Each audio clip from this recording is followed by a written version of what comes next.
अपने देश में विकास हो ना हो मगर चुनाव जरूर होता है। हर गली मोहल्ले सड़क से लेकर संसद तक इस देश में चुनाव होता ही रहता है। एक चुनाव निपटता नहीं है कि दूसरा चुनाव सिर पर खड़ा रहता है। और जाता हुआ ये साल 2022 चुनाव की सौगात ताबड़तोड़ देकर जा रहा है। इन्हीं सौगातों के बीच एक है दिल्ली एमसीडी का चुनाव। दिल्ली का चुनाव अपने आप में ही राजनीति के लिए बड़े मायने रखता है। यहाँ पर केंद्र का भी राज है, मुख्यमंत्री भी राज करता है और फिर आते हैं एमसीडी पर राज करने वाले।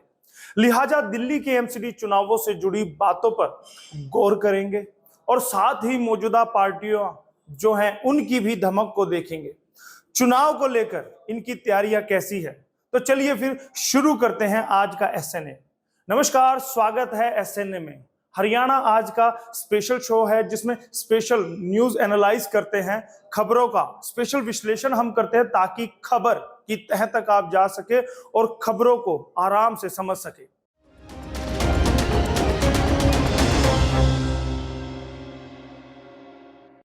दिल्ली में भी एमसीडी चुनाव होने जा रहे हैं और इस बार 250 वार्ड पर चुनाव होने हैं।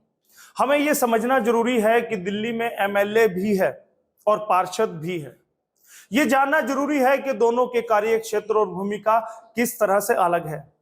जिस तरीके से राजनीतिक पार्टियां एमसीडी पर कब्जा जमाना चाहती हैं, उसी तरह पब्लिक के लिए भी यह जानना जरूरी है कि उनका रोल सिर्फ वोट डालने तक ही सीमित नहीं है, बल्कि और भी बहुत कुछ है जो उन्हें जानना चाहिए। कांग्रेस के राज में भी भाजपा का राज रहा।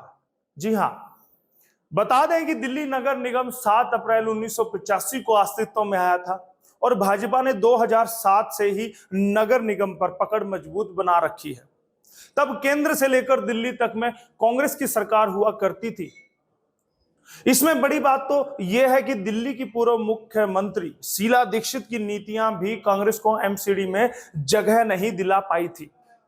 शीला दीक्षित के मुख्यमंत्री रहते हुए दिल्ली में नगर निगम के 2 बार चुनाव हुए हैं, जो कि साल 2007 और 2012 में हुए थे। दोनों ही बार भाजपा ने कामयाबी से सत्ता में वापसी की थी। केजरीवाल का करिश्मा भी नहीं तोड़ पाया भाजपा का तिलिस्म। साल 2012 से 2014 के बीच दिल्ली की राजनीति में अरविंद केजरीवाल नाम के नए सूरज का उदय हुआ था। उस समय उन्होंने कांग्रेस के समर्थन से 2013 में पहली बार दिल्ली के मुख्यमंत्री की शपथ ली। हालांकि सरकार ज्यादा समय नहीं चली और उनके इस्तीफे के बाद 2015 में दोबारा विधानसभा के चुनाव हुए और आम आदमी पार्टी ने इतिहास रचते हुए 70 में से 67 सीटों पर कब्जा कर डाला। इसके बाद 2017 में दिल्ली नगर निगम के चुनाव हुए, लेकिन प्रचंड लोकप्रियता होने के बावजूद भाजपा को निगम से हटा तक नहीं सकी। केजरीवाल भी भाजपा का तिलिस्म तोड़ नहीं पाए। भाजपा ने 2017 के नगर निगम चुनाव में 181 सीटें जीती और दिल्ली एमसीडी पर अपना दबदबा बरकरार रखा। क्या अब भी भाजपा का जादू रहेगा बरकरार? 15 सालों से एमसीडी की सत्ता पर बरकरार रहने वाली भाजपा क्या इस बार अपनी सत्ता को बचाकर रख पाएगी? इस बार का यह चुनाव यह भी साबित करेगा कि क्या भाजपा की लोकप्रियता अभी भी वैसी ही है या फिर उसका तिलिस्म टूटने लगा है। वैसे भाजपा नेता अक्सर यह कहते नजर आते हैं कि भाजपा सीधे लोगों के बीच जुड़ी हुई है, जनता से कार्यकर्ताओं का सीधा संवाद है जो कि पार्टी के काम आता है। और इस बार भी ऐसा ही होने वाला है, क्योंकि भाजपा ने भी इस बार एमसीडी में वापसी को बेहद ही अहम मान लिया है, क्योंकि नगर निगम के एकीकरण और वार्ड की संख्या घटने और नए परिसीमन के बाद दावेदारों का आकलन करना भी कठिन हो रहा है।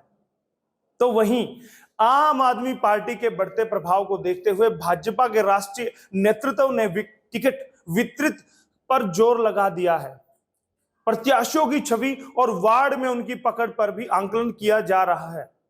भाजपा यह सुनिश्चित कर रही है कि किसी भी कमजोर प्रत्याशी को टिकट नहीं मिलनी चाहिए। हर वार्ड के लिए मजबूत प्रत्याशियों का नाम सामने आना चाहिए। कांग्रेस ने नीति बदली, लेकिन रहा नहीं आसान। दिल्ली के एमसीडी चुनाव में इस बार कांग्रेस भी दमखम के साथ उतरने की तैयारी कर रही है। 2017 के बाद से निगम में कभी भी अपना दबदबा नहीं बना पाई कांग्रेस।